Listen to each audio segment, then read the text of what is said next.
Hi, I'm Steve Smith at the Double Spur Ranch. I'm out here at one of my cow pastures, and I've been letting this pasture set, this section of pasture set, for a month, maybe a little more. It's actually doing pretty well. So what we're going to do today is we're going to move the cows that are on this stand over on this side and let them eat over here for a few days to give the side that they're on some time to regenerate, and then we'll rotate again.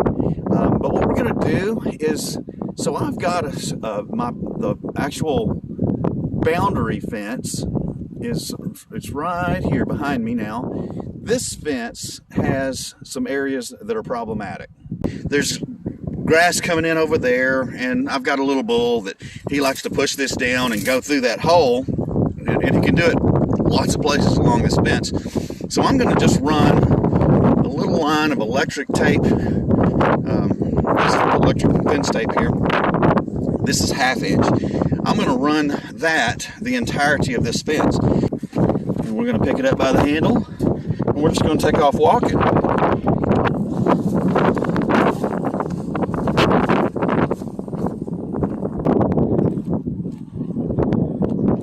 Okay, so I've come to the end and I've got all my line run. I still have a line on my spool.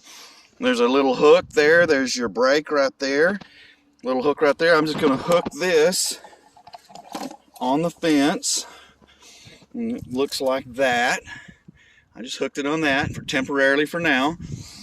Now I could just leave it like that and just insulate this with some electrical tape, or hell, even a plastic empty water bottle to do it, because that actually is part that does make contact with your electrical tape. So they're really cool little rolls. You can get them off of Amazon preloaded with this line on them and everything. So anyway, I'm gonna hook it there for now just to hold it still. These are just little plastic step ins. They've already got the line holders installed on them. They're molded that way. Okay, here we go. We're just going to take it, and I'm going to put it inside the line a little bit, pull it out, to keep it off the metal fence there, because that'll definitely turn my electricity off. And I'm just going to put my foot right here and step it in the ground. Then I'll pick this up and put it at the level that I want it to be. So there it is. That's the first post, and I'll put more down the line. Okay, so they were over here. They've been over here for all winter long up until today. And this is my little temporary cross fencing. Now that I'm moving them over, I'm just going to take my gate and I'm going to walk it past the water trough. And I'm going to hook it. I didn't even put a T-post over here. I'd planned to, but I didn't. It's just as easy and just as effective to just hook it up right over here onto the line. Now it's hooked onto that line. It's closing this new pasture, or opening this new pasture so they can have access, but closing the old pasture off so it can regrow and regenerate, and provides access to the water trough. This is a fence tester. Now a regular ohm meter won't get it done. You need a fence tester. This little guy here is pretty inexpensive. It's about $30, $35, I think, on Amazon. And it's real easy to use and real easy to read. But this is what I use to make sure that whenever I'm setting up a fence that it's effective.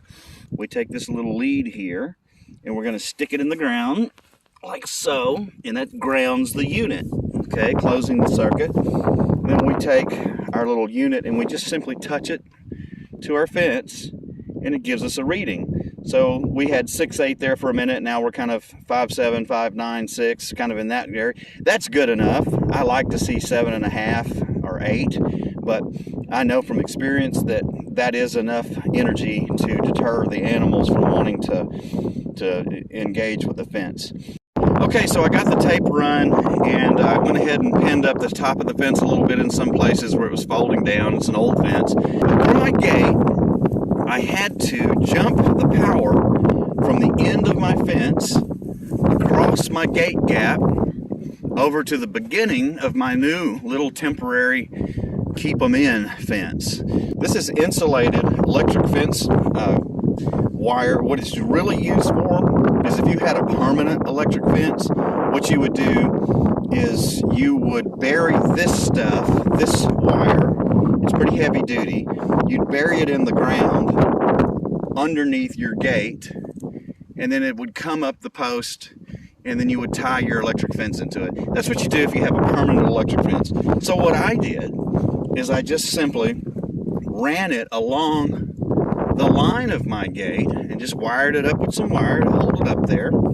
Okay, I just ran it from one end to the other, wrapped it around the post, and I got these little gator clips, you can get those off Amazon too, and I clipped it at the end of that wire, and then I clipped the other end of the gator clips onto my already energized electric fence. So now it carries the current from that along this wire here, just running along my gate. Okay, and then I used one of these guys. It's just a gate handle for an electric fence. So I put one of those in here. I just simply attached the gate crossing insulated wire to the back side of that handle, and all I did was I just hooked it onto my new unenergized fence, and when this is off, this fence is turned off, and when I hook it on there, it closes the connection and it energizes that new run. Now all I've got to do to open my gate is I just come up to it, I will take that off, and I just come through the gate and just open it up and go on through, and then I can close it right back up and hook that right back on. All this stuff is really easy, and they make a lot of products that make it so that you can do temporary fencing or permanent. So that's how I'm doing it. That's how I'm cutting this pasture up so I can maximize and rotate without building a bunch of expensive fences. I'm Steve Smith with the Double Spur Ranch. Our website is www.doublespurranch.com. Our Facebook is Double Spur Ranch. Our YouTube channel is Double Spur Ranch. Come see us. We're in Leander, Texas. If you like horses or cows or any of that stuff, come on out and visit with us, and we'll see if we can't make your dreams come true.